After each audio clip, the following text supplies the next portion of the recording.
City of Gold, first-person narrative.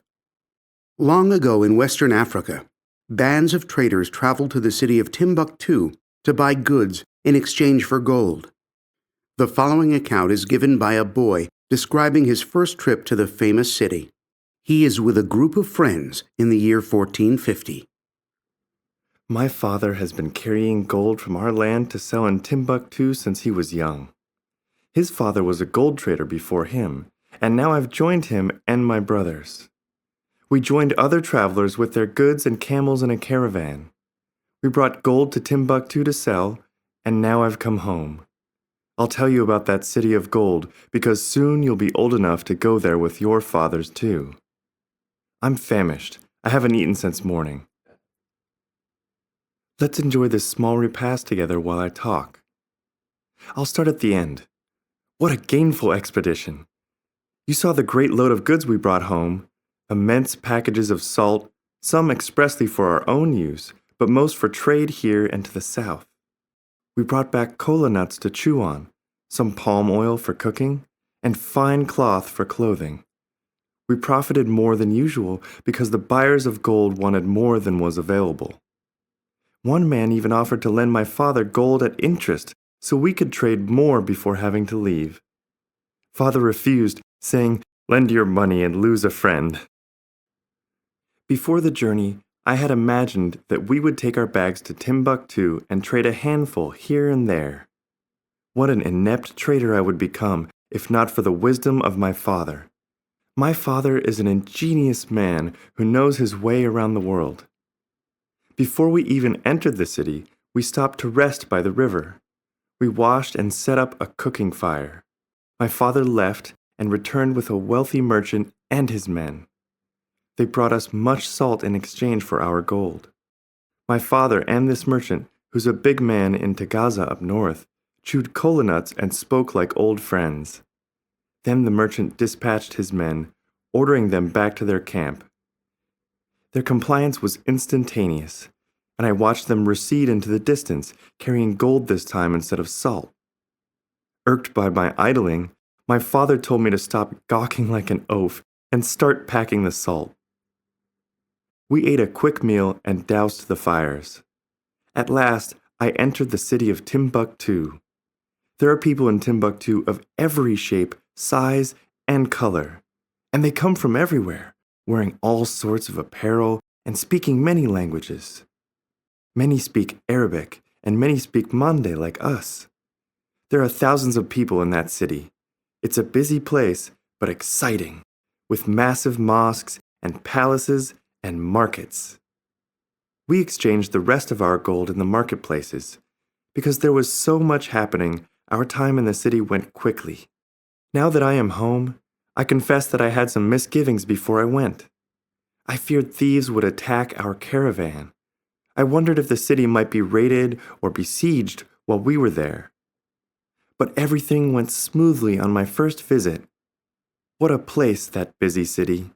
I can hardly wait till we return. West End School has Comestible curriculum. Interview. The Scrumptious Schoolyard is a grassroots program that transforms concrete playgrounds into functional farmland. Part of the Scrumptious Schoolyard project, it is the brainchild of contemporary food education pioneer Clarissa Z. Ochoa. Students explore the connection between what they eat and where it comes from through hands-on organic gardening and cooking classes. The Comestible curriculum encompasses math, science, history, geography, social studies, and more. Rosa, you're a 6th grade student gardener in the Scrumptious Schoolyard at TR Middle School in West End. Have you tried growing anything before? No, this is my first time, and now I have a green thumb. I might become a farmer or a chef or both. I heard that the Scrumptious Schoolyard concept was somewhat controversial in the beginning. It ruffled a few feathers. Some people were disinterested, while others were suspicious, depicting it as playing instead of learning. I think their complaints are groundless, and they really don't know what they're missing. It's amazing to watch something grow from a tiny seed. It takes a lot of stamina and enthusiasm to keep the gardens growing, but everyone works together. What are some favorite experiences and things you've learned? I was excited when the blossoms on the squashes and pumpkins appeared. We made pumpkin pancakes and sautéed zucchini blossoms, so I actually cooked and ate a flower. Rule number 1 for gardeners is smart planning, and we need to get maximum use from our plot. Have you heard of companion planting? Plants are like people. Some exist together better than others, so we manipulate the plants, materials, and space to get the best harvest. We also extend the natural growing seasons by mimicking Mother Nature with grow lights and mini greenhouses. Have you encountered any stumbling blocks so far? We develop tools and strategies for overcoming adverse conditions. Our climate isn't extremely arid, but sometimes it's pretty dry. So we practice water conservation by using rain barrels. Also, the first time we tried to make compost, it was unbelievably smelly. You have to get the ingredients and layers right. The second time, it turned out great. One of our teachers calls compost black gold. Do you have a secret for attracting butterflies and bees to the garden? We grow flowers that draw beneficial insects. Honeybees pollinate our plants, but the bees are in trouble because of colony collapse disorder. So we try to do our part. Since our gardens are organic, we would be hypocrites if we used pesticides. So we're studying all natural pest control. One raised bed has a koinobori, a Japanese fish kite that billows in the breeze and scares off scavengers. What would you say to other schools or kids interested in the program? Confront obstacles and go for it! You may think one kid can't do much to help the environment or change how people eat, but working in the scrumptious schoolyard has made me believe we can make a big difference. Finally, I have to ask, do you really eat all the vegetables you're growing? I thought kids were supposed to hate vegetables. There's no way I'm going to eat turnips. But it's good to try new things, according to my science teacher. We're still waiting to see him try turnips. This day in 1923, the Olympics the thing. Archived newspaper article. Before planes whisked people around the world in a day, travelers sailed to their destinations on large ocean liners.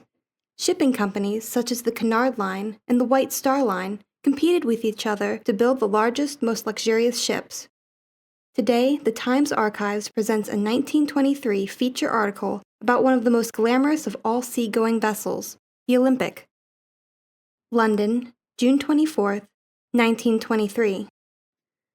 As the White Star Liner, Olympic, shoved off from New York last Monday, I stood on its giant deck and gazed at the open sea. I've traveled on big ships before, but never one quite so big.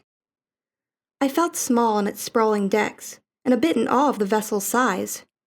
I stood quietly.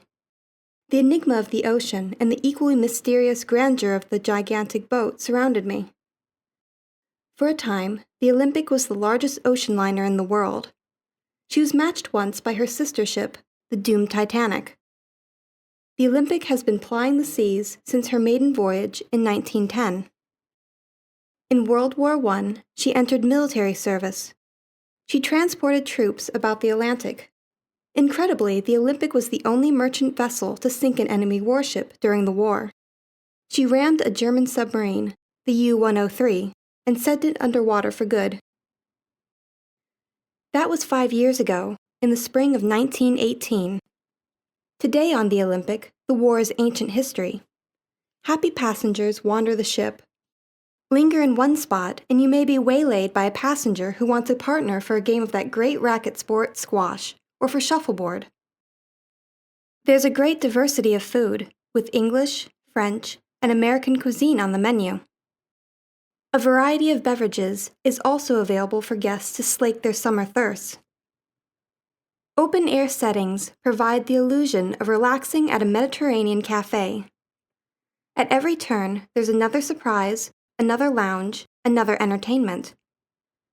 I've made several trips between the library and the swimming pool, and I've vowed to visit the gym before we get to England. I'm sure I will, just as soon as that infuriating fellow with the squash racket stops irritating me and sits down for a bite to eat. Perhaps he'll trot off somewhere to gloat about his latest score. The Turkish baths are a favorite stop for many guests. This area has rooms of the most fantastic decoration. They are decked out from top to bottom. The floors and walls are dressed in colorful tiles.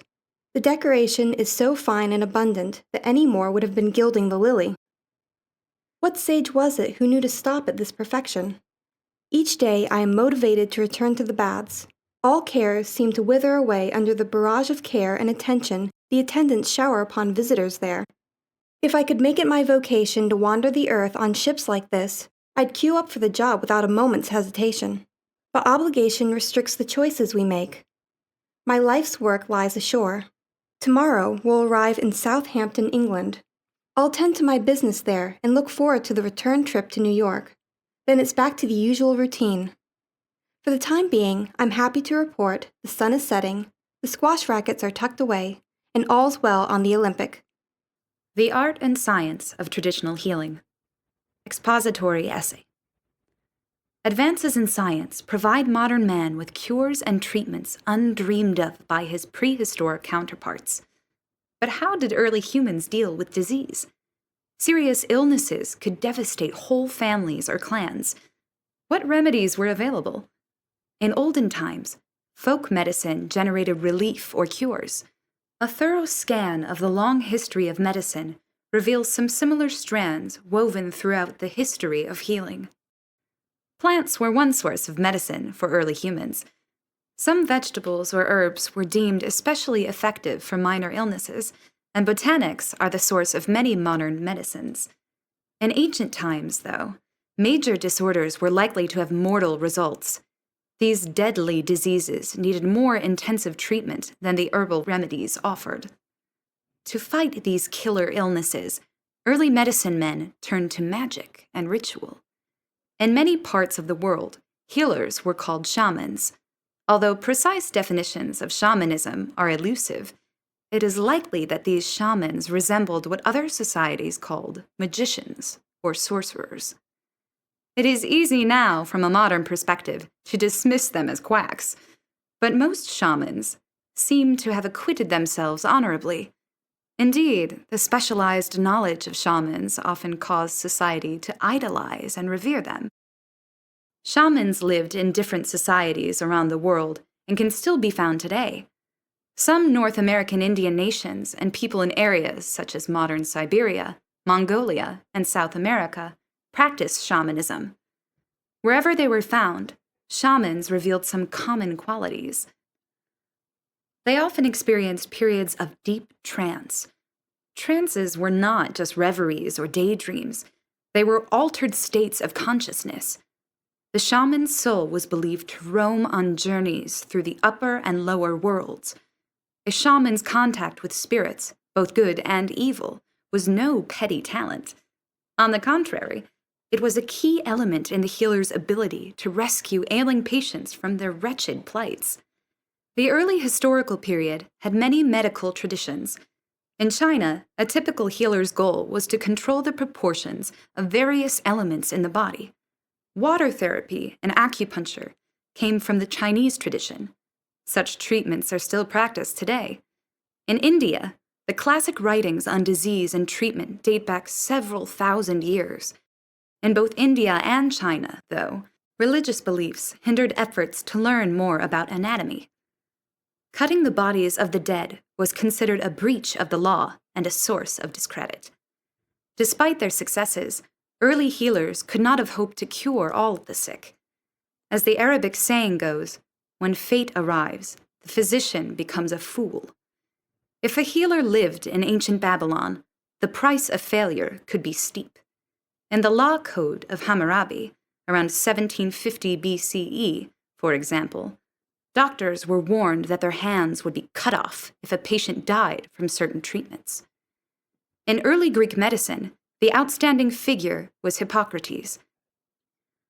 Born around 460 BCE, probably on the island of Kos, he insisted that disease was a natural rather than a supernatural phenomenon.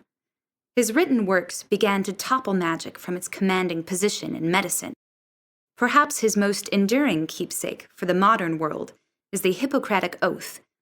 This solemn promise to do no harm is still subscribed to by physicians today. Continue space exploration now. Persuasive speech. The United States should continue to support an active program of space exploration. Opponents of such a policy have blustered that space exploration is a waste of resources. Why spend money on rockets, they argue, when desperate needs here on Earth are so acute? Billions of the planet's inhabitants struggle from day to day. The numbing curses of war, famine, and poverty cry out for attention and relief. For all but the most stubborn and headstrong, however, this argument can be convincingly refuted. For the entire duration of the space program's existence, a little more than half a century, the budget of the National Aeronautics and Space Administration, NASA, has averaged under 1% of total federal annual expenditures. One must keep these numbers in perspective. In a country where appetites are often ravenous, Americans spend nearly 20 times more money at restaurants every year than the government spends on NASA. Even a brief synopsis of costs and budgets shows that space exploration does not account for major outlays. But how about astronaut safety? Opponents in the fray over space policy point to the risks of human spaceflight. They argue that these risks justify an end to space exploration. It is true that the space shuttle disasters of 1986 and 2003 marked major setbacks for NASA. In over 50 years, however, only 18 people worldwide have died in space flights. This one facet of the debate over future policy certainly elicits strong emotions. Yet the vast majority of astronauts undergo rigorous training. To pacify the critics, some have suggested that space flights should depend on robotics, which are less costly and risky than manned flights. It may well be cheaper and safer to organize unmanned missions into space. Human intelligence and flexibility, though, will still be invaluable for many purposes. Astronauts, moreover, have served as powerful role models for generations of young people. Fidelity to balance and fairness demands an evaluation of the numerous benefits derived from the space program so far. These include many advances in technology. What are some of these breakthroughs? Among them are satellites, microchips, and fuel cells. Take just one example. Satellites have vastly improved global communications. Better weather forecasts from satellites save lives. More accurate data make research on climate change possible. The demands and challenges of space exploration have meant that scientists and inventors can't risk being complacent. Ever bolder objectives in space require ever more ingenious responses.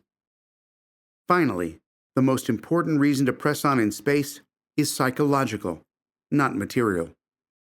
The writer and inventor Arthur C. Clarke won fame for his achievements in science and science fiction. In one essay, Clarke offered this insightful commentary on human nature. He said that civilization cannot exist without new frontiers, and that people have a physical and spiritual need for them. Clarke was right. The fascination with the Apollo 11 moon landing of July 1969 swept the world. Humanity should continue to press forward in space. This effort is not so much to explore space's eerie depths, but rather to explore the soul and timeless aspirations of humans themselves. The Fine Art of War, World War I Propaganda Images, Textbook Entry. The Great War Begins. Austrian Archduke Franz Ferdinand was assassinated in Sarajevo, Bosnia, in 1914 by a Serbian partisan. This event was the spark that ignited the tinderbox. Long-simmering international resentments and a complex and befuddling maze of military alliances erupted into the world's first global conflict, World War I, which started in 1914 and ended in 1918. The United States was neutral for the first 3 years. President Woodrow Wilson tried to play peacemaker. But by 1917, Events like the torpedoing of passenger ships by German U-boats, submarines, which took a gross toll of civilian lives, convinced Wilson to declare war. Now the United States was one of the Allies, along with France, Great Britain, Russia, Italy, and Japan. The war at home. When World War I began, propaganda campaigns were waged on all sides. Propaganda aimed to win the hearts and minds of citizens and discourage the enemy. The United States entered the war in 1917. Its publicity machine went into overdrive to induce public support. In a speech to the nation, President Wilson said, "The world must be made safe for democracy." With that clarity of vision, Wilson debuted the new Committee on Public Information, CPI, which, along with other government agencies, such as the U.S. Food Administration, mobilized support for the war effort. Journalist George Creel, a boisterous supporter of America's entry into the war, led the CPI. Creel hired 150,000 writers, actors, artists, and others to help drum up American support for the war. CPI planned a clear agenda. It had plenty of freedom and leeway in its efforts. It presented pro-war speeches, articles, pamphlets, books, and films. Division of Pictorial Publicity. The CPI writers, directors, actors, and speechmakers were successful in getting the message out, but there were still Americans out of reach, so Creel created the Division of Pictorial Publicity within the CPI. It is said that a bad cause requires many words. Creel needed few words for his mission. He hired well-known artists, illustrators, and cartoonists to create posters, banners, and advertisements for the war effort. Newspapers and magazines were full of powerful images that packed a punch. Roadside billboards urged citizens to join the Army or Navy, buy bonds, knit socks for soldiers, conserve scarce food, and guard against the danger of spies. Images as a recruiting tool. James Montgomery Flagg created some of the most memorable posters. His famous "I Want You" image of Uncle Sam compelled young men to enlist. Uncle Sam was a fictional gray-haired man used to represent the U.S. government. Another famous example is a poster for the Treasury Department's Liberty Bonds. It shows an image of a German soldier with a bloody sword. Below him were the words, "Beat back the Hun with Liberty Bonds." Hun was an insulting term for the Germans used by the Allies. These patriotic messages worked. Soon, war fever swept the country. The war to end all wars ends. In 1918, the gory war came to an end. It left 8.5 million dead and 20 million wounded. Germany signed a peace treaty that required it to vacate occupied countries and reimburse money to war victims. The harsh penalties forced the defeated nation to be compliant. With the end of the war came the end of the Committee on Public Information. CPI's U.S.-based work ended on November 11, 1918. Its overseas operations ended 8 months later. Its images are still used and still powerful today. Made for the Shade. Informational essay. Most people who wear sunglasses might say they wear shades to protect their eyes from the sun's harmful ultraviolet rays, or to ward off glare. They aren't prevaricating. Those are the most popular reasons people wear sunglasses. But the coolness factor is another reason. With so many shapes, sizes, and colors to choose from, just about everyone can pick shades that look stylish. But modern sunglasses are a far cry from earlier models. People today might not relish wearing the sunglasses of the ancient Inuit. The Inuit wore sun goggles made from bone, ivory, and wood. These were fashioned into eye coverings with slits so the wearer could see. These goggles were functional, but not exactly a fashion statement. Roman emperors used a more glamorous way of protecting their eyes. Supposedly, the Emperor Nero shielded his eyes with pieces of emerald. But lowly citizens were not authorized to do the same, even if they could afford the gems. In the 12th century, Chinese judges hid their eyes behind planes of smoky quartz crystals to appear detached or impartial. The judges could immerse themselves in the trial without betraying their thoughts about the alleged culprit or witnesses. This gesture quashed any suspicion that they were taking sides.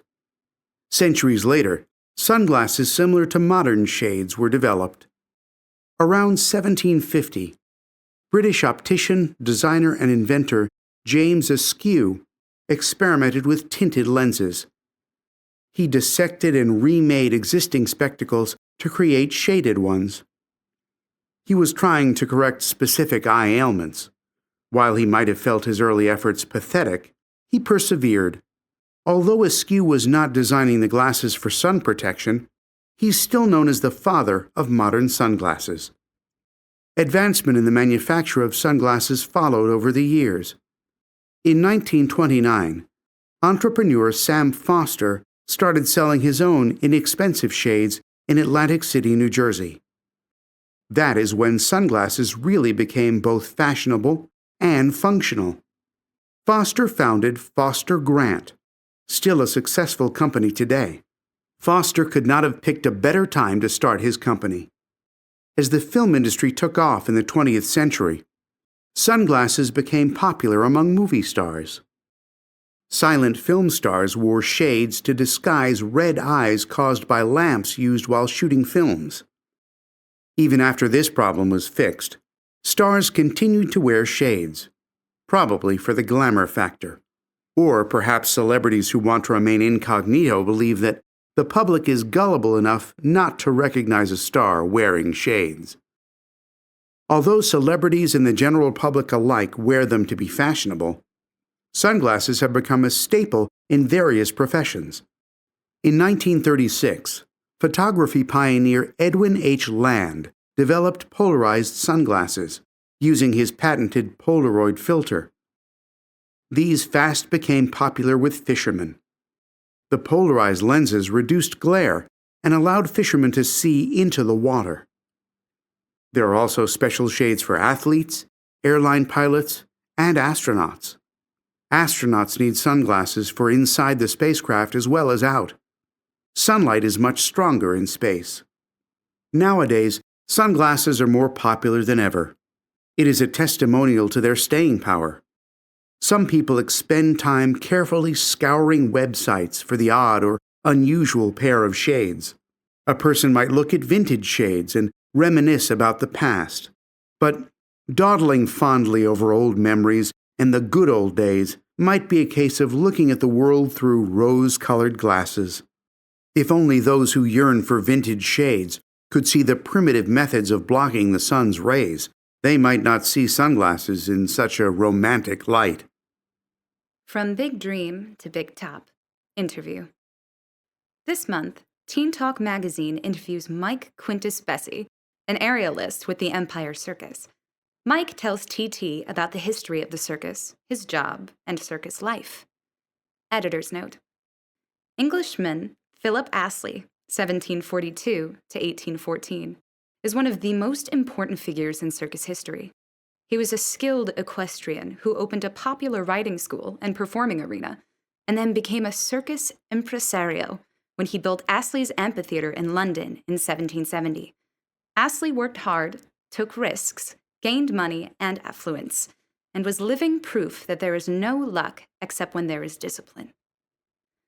Mike, many circus performers are born into a family of performers, but your parents are dentists.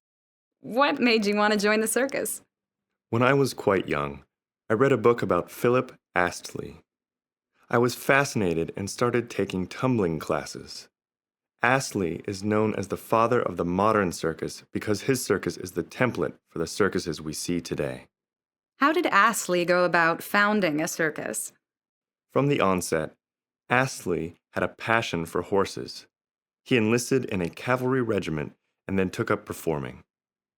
One of his specialties was to retrieve a handkerchief from the ground while his horse cantered. He could maintain his balance better if his horse traveled in circles, so that's why he had a ring for his circus. Back then, animals and trick riders were the stars, and Astley's circus supposedly featured a horse that could perform card tricks and a pig that could solve math problems. I would pay to see that. What was a typical show like back in Astley's time? Astley staged massive spectacles, featuring a minimum of 100 horses and riders. There would also be fireworks, music, magicians, tightrope walkers, clowns, performing dogs, you name it. Well, except for wild animal acts. That innovation came later. There was a stage, a circular pit, and audience galleries. There was no partition between the stage and the arena, so the shows were held simultaneously. The amphitheater was rebuilt a number of times after fires, and it was eventually demolished in the 1890s because bad decisions and bad luck left the owner in arrears. Meanwhile, Astley retired from performing when he was still in his 30s, but he was often the ringmaster, dressed in his customary military costume. The story goes that although Astley was charming, he also had a quick temper.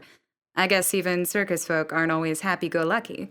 It's a mistake to assume that circus performers are happy and jovial 100% of the time. We're all crotchety sometimes, even clowns. Besides a taste for adventure, what makes a good aerialist? You have to have a strong, taut body, and you must be alert, quick, and nimble to fly through the air and catch your partners. Do you feel as if the circus is your home? I do, although I know some people don't care for circuses. They think the atmosphere is a little creepy and sinister, or they're uncomfortable with crowds, or they harbor an image of elephants and manacles and chains. It makes me cringe to hear that animals are abused. I believe most circuses treat their animals with kindness and respect, the same way Philip Astley cared for his beloved horses. From Fire Arrows to Spaceflight, A History of Rockets. Informational essay. As early as 400 BCE, logical and observant inventors in Greece used steam to propel simple devices. A man named Archytas used steam to send a wooden pigeon gliding along high wires. These early steam-propelled devices were of little practical use. They were mainly used for entertainment. Over 1,000 years later, and thousands of miles away from Greece, Chinese alchemists learned to make gunpowder. By around 1100 CE, the Chinese were using gunpowder to make fireworks, which were used for celebrations. Simple grenade-like bombs were used in war. Before long, the Chinese learned to use gunpowder to propel fire arrows through the air. The same basic principle of propulsion was at work in Archytas's giddy pigeon and in Chinese fire arrows. But the special properties of gunpowder made the fire arrows useful tools of war. In 1232, Chinese soldiers used fire arrows to defeat Mongol invaders at the Battle of Keiken. This is the first known use of rockets in the history of warfare. To make these simple rockets, the Chinese filled a short bamboo tube with gunpowder. They capped one end of the tube, then they attached it to an arrow. Then the gunpowder was ignited. It produced fire, smoke, and gas that escaped through the open end of the tube. This force propelled the rocket through the air. The arrow helped to keep the rocket steady during flight, though its course remained quite variable. These earliest rockets may not always have done much damage on impact, but a deluge of many fire arrows could cause outright fear in the enemy.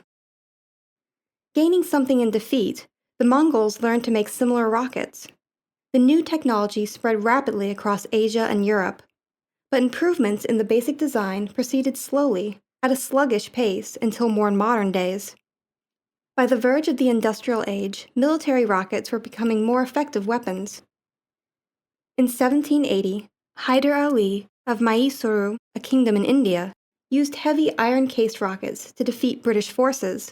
His son, Tipu Sultan, used the same rockets against the British with similar success. Mysorean rockets were not used merely to scare and intimidate the enemy. They were deadly weapons that cut down troops in their path. They were also used to set fire to ammunition and supplies. Determined to avenge themselves, British forces finally defeated Tipu Sultan's army in 1799. The kingdom of Mysuru ceded territory to the British Empire and became subordinate to its authority. The British soon developed their own weapons. The British based their rockets on the Mysorean rockets. A model described by William Congreve in 1807 set the standard for the Congreve rocket. The British used the Congreve rocket against the United States during the War of 1812. The rocket's red glare, remembered in the Star-Spangled Banner, refers to the fiery tint of the Congreve rockets in action. By the 19th century, technology no longer moved at a saunter. The rate of change in tools of peace and war was accelerating as never before. Advances in artillery made rockets obsolete for several decades. But by the 20th century, engineers were designing sophisticated rockets for use as spacecraft and as devastating missile systems. Rockets returned to the forefront of military technology. They also helped liberate humanity from Earth's gravity to explore outer space. And while rocket science has come a long way since its beginnings, it's likely to wind up light years ahead of its present state, in time.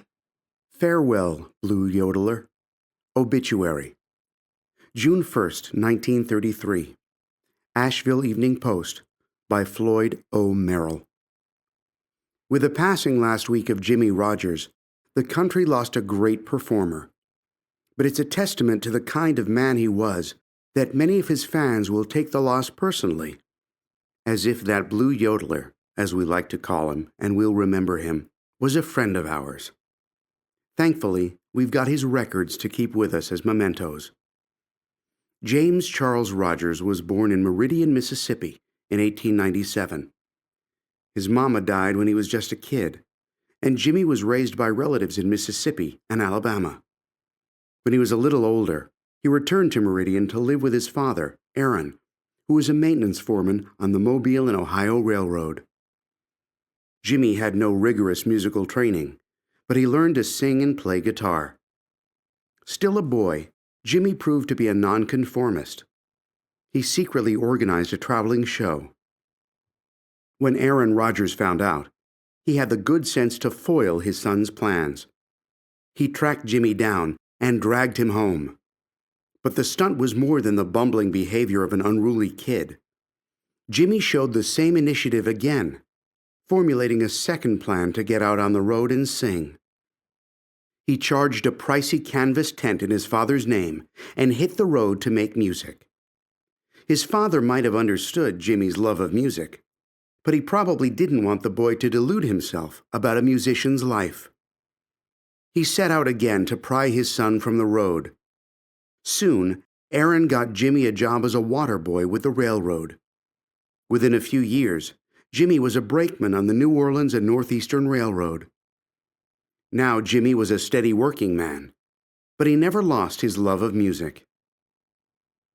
Jimmy came down with the deadly respiratory disease called tuberculosis in 1924, when he was 27 years old. As a consequence of that abominable disease, he had to quit his railroad job. Ever resourceful, Jimmy organized a traveling show and played across the Southeast. He worked as a brakeman again and later as a switchman, but couldn't keep those jobs because of his tuberculosis. But his travels gave him a look at the whole panorama of Southern music. In 1927, Jimmy went to Asheville, North Carolina, where the city's first radio station had just hit the airwaves, and he played on the radio and earned himself a weekly slot. The exposure served him well in subsequent months. He recorded songs for a record company. One of them, Blue Yodel, sold like hotcakes and made Jimmie Rodgers a star. Propelled by fame, the Blue Yodeler traveled the country for the next few years. It was hard times for the nation, but while so many people were on the dole and looking for work, Jimmy was living his dream. He was making music, touring, and starring in a movie short called The Singing Brakeman. Eventually, his illness caught up with him. During a recording session in New York City last week, he couldn't get through all of his songs. He took the day off to recover, but Jimmy was in a race against time. So before he'd sung his last song, Jimmy Rogers was gone. But in a few years as a recording artist, and a few more as a performer who rambled around the country, he made such a mark for posterity that we'll never forget him. Jimmy leaves behind his wife, Carrie, and daughter, Carrie Anita, and a legion of fans and recordings. Farewell, Blue Yodeler. Here I Am, Galapagos Log. Log. Written by Samantha Z. Rosenstern, marine biologist with the Center for Island Research. Wednesday, April 12th. After a delay at the airport, our research team arrived at the Galapagos. I often think that a good alias for these islands would be Reptile Heaven. No land bridge ever linked the Galapagos with the coast of South America, over 600 miles away. As an unavoidable and inevitable consequence, reptiles prevailed over mammals in these spots of land straddling the equator. Only reptiles such as the giant tortoise and the land iguana possess the endurance to make long ocean crossings with no fresh water. The dogged persistence of these creatures made it possible for them to establish themselves here. The name Galapagos refers to the island's most prominent creatures. In Old Spanish, Galapago means tortoise. Different giant tortoises have different shells. Some are dome-shaped, while others have an arched shell that looks like a saddle. Saturday, April 15th. My third day of fieldwork on San Cristobal Island at the eastern edge of the Galapagos archipelago. In mid-afternoon, I ambled down the beach. My leisurely pace would leave most of the Galapagos giant tortoises dumbfounded. I calculated that the burly giants move at about 0.2 miles per hour. That's barely 10% of the rate of a human walker. It really is true that human nature is the same the world over. This morning, I saw tour groups representing 7 different nationalities. All were equally in awe of the animals of the Galapagos. Thursday, April 20th. The population of saddlebacks on San Cristobal has been estimated at 1,800. Long ago, there were tortoises at the southern end of the island. That population is now extinct.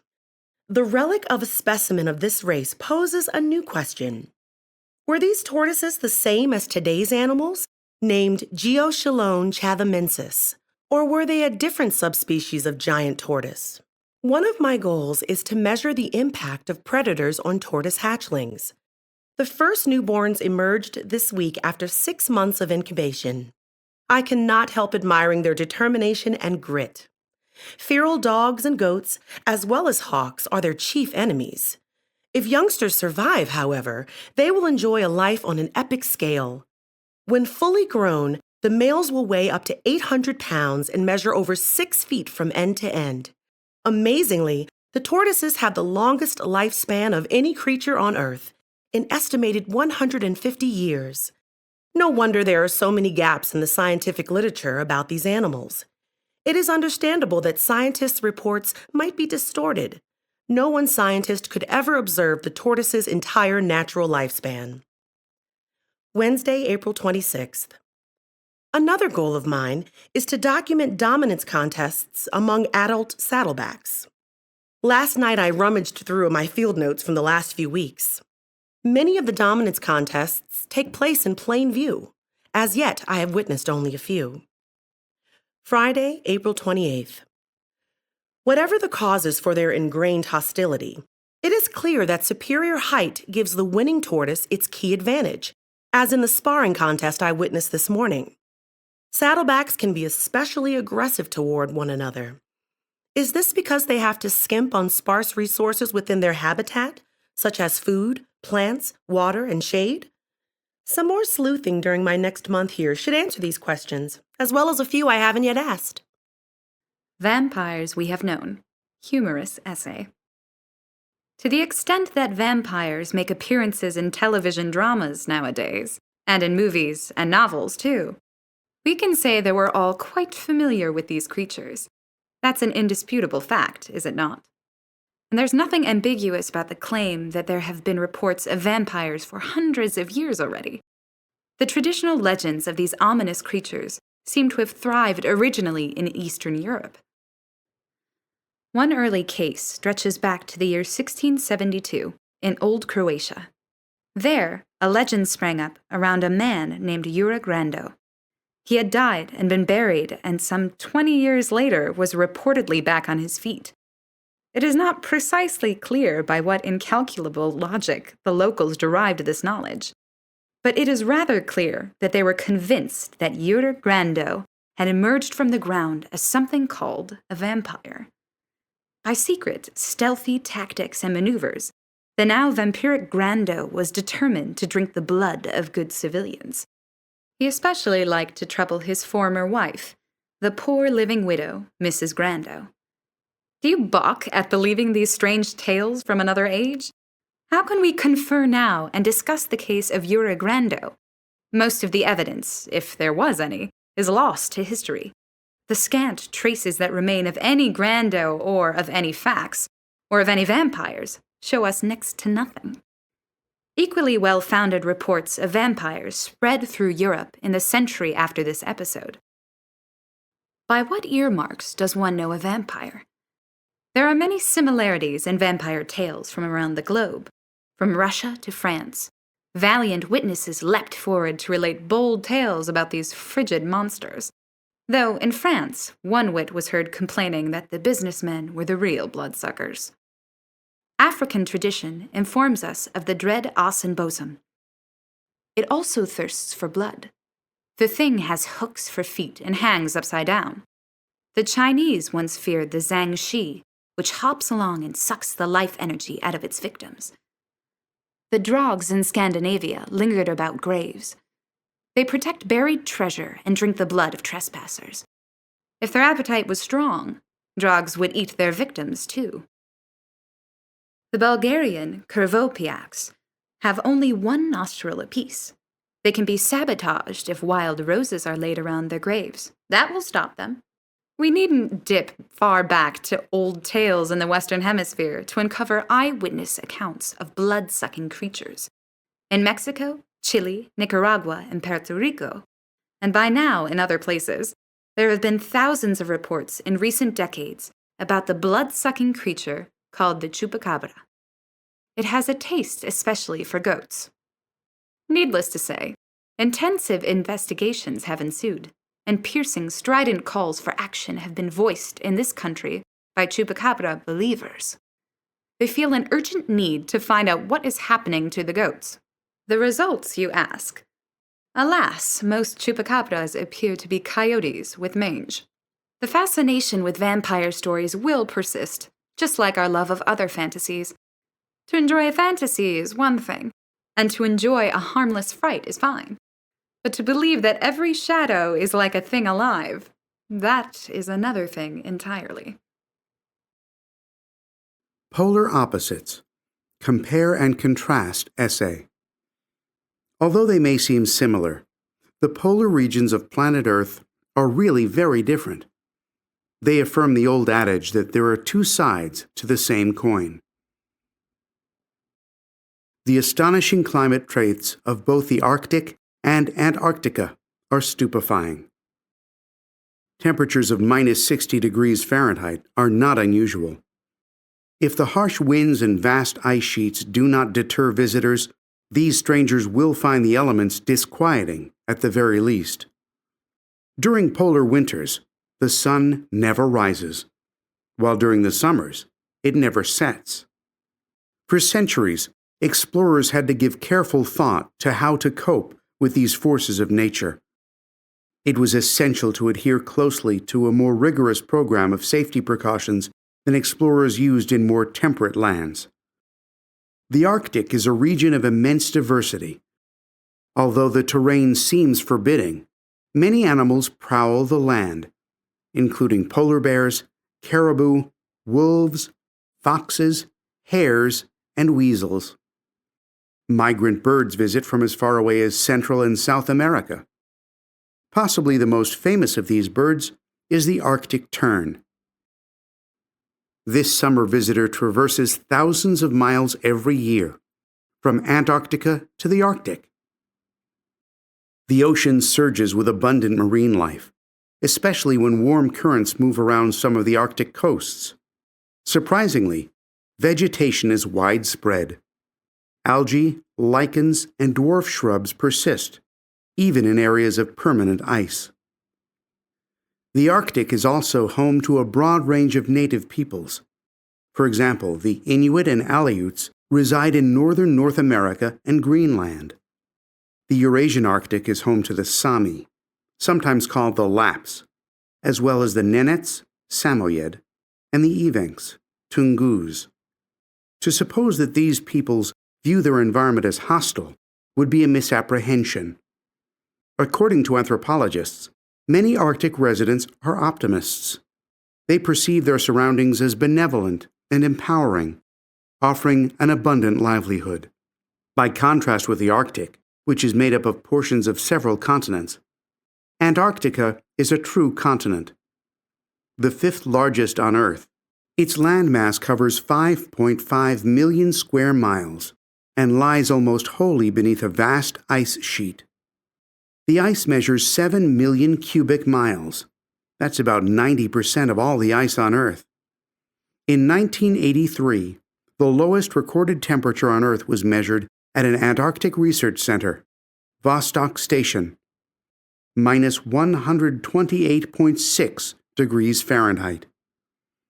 Unlike the Arctic, the interior of Antarctica may boast only of invertebrate microfauna, such as nematodes and ciliate protozoans. Seals and birds live on the edges of the land. Probably the most spectacular resident of Antarctica is the emperor penguin, a flightless bird standing between 3 and 4 feet tall. Antarctica is the only continent on Earth without a native human population. Although the North and South Poles were first reached at roughly the same time in the early 1900s, the Arctic and Antarctic regions have had different exploration histories. Study of Antarctica lagged for some time, largely because trade routes from North America and Europe to the east seemed much more appealing in the far north. The 1950s, however, witnessed two important events for Antarctica. First was the development of the tourist industry. Second was the Antarctic Treaty, a breakthrough in international diplomacy. This treaty preserved Antarctica from corrupt or unscrupulous exploitation that would mangle the environment. The agreement set aside the continent as a scientific preserve. Despite differences between these two polar regions, both have been an equal source of fascination and inspiration for people throughout the centuries. Madam C.J. Walker and Her Wonderful Remedy. Biographical sketch. Pioneering entrepreneur Madam C.J. Walker was likely both the first woman and first African-American self-made millionaire. She achieved her fortune by creating, marketing, and selling a hair tonic for African-American women. She transformed her life and reached her exalted status through hard work, determination, and courage. As she liked to say, "I got my start by giving myself a start." Madam Walker's real name was Sarah Breedlove.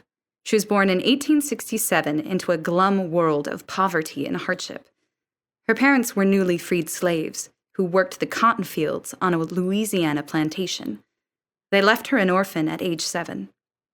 Sarah Breedlove's early life was full of sadness, trouble, change, and upheaval.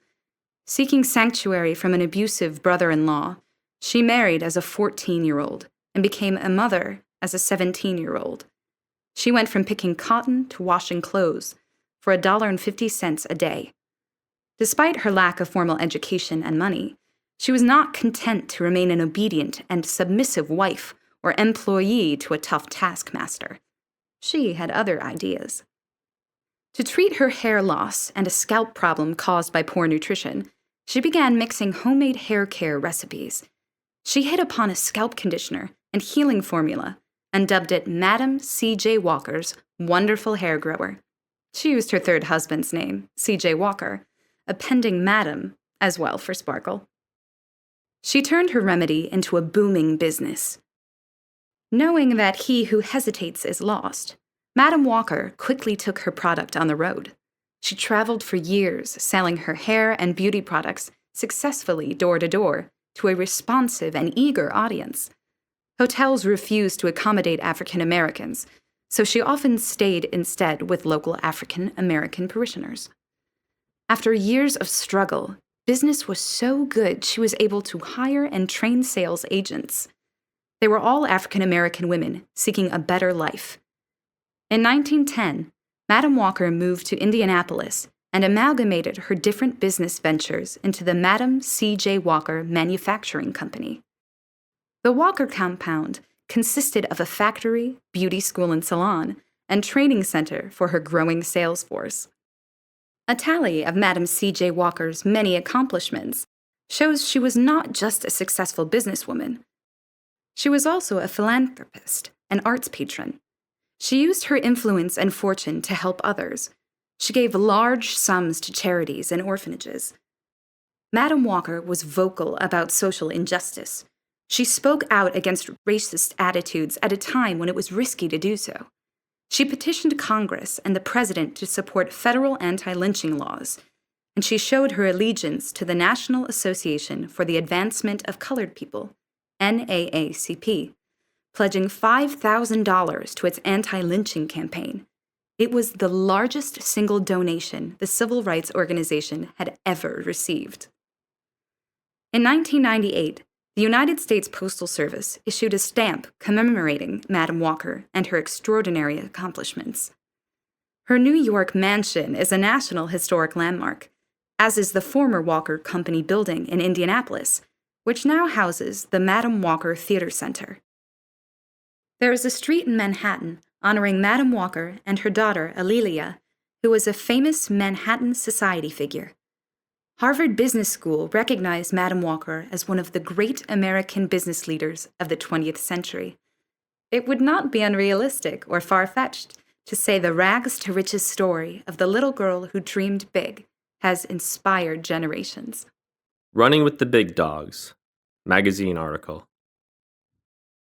Throughout history, humans have depended on working guard dogs to protect and herd their animal flocks. For centuries, these dogs have served as beacons of protection. A well-trained guard dog is probably the most sensible precaution a shepherd or rancher can take to protect his herds against dangerous encounters with wolves or bears. The size, strength, and speed of three breeds shed some light on their ability to retaliate fiercely against attackers. First is the Great Pyrenees. This truly massive breed takes its name from the Pyrenees Mountains, located between France and Spain. Comparative data show that this is one of the largest of the flock guardians. A Great Pyrenees may stand as high as 32 inches and weigh up to 130 pounds. The medium-long snow-white coat is sometimes shaded with gray or tan. The Great Pyrenees' coat blends in with a flock of sheep or goats and functions as a sham. Would-be attackers often do not suspect that the large white shape among the herd animals is really a protector of epic strength and courage.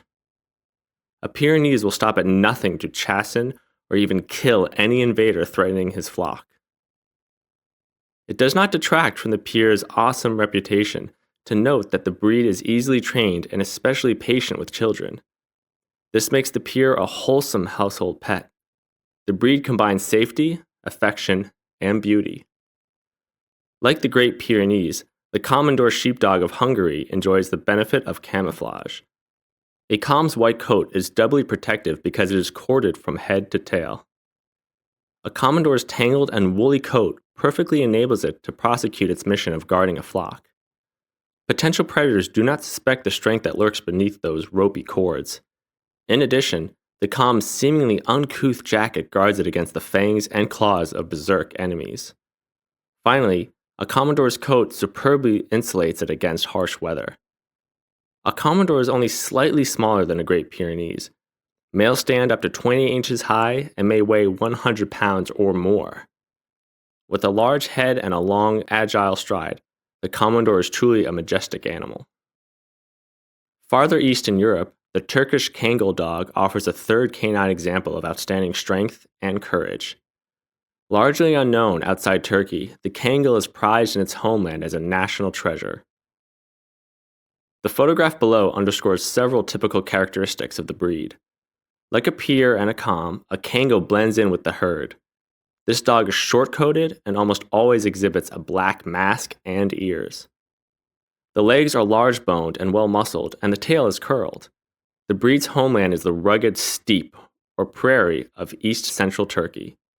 Unlike the Great Pyrenees and the Commodore, coated in celestial white, the Kangal usually sports a gray or tan-colored coat. The very appearance of a Kangal projects authority. Any illusions that attackers of the herd may harbor will truly be punctured if a Kangal is on duty. Readers can find out more about each of these breeds.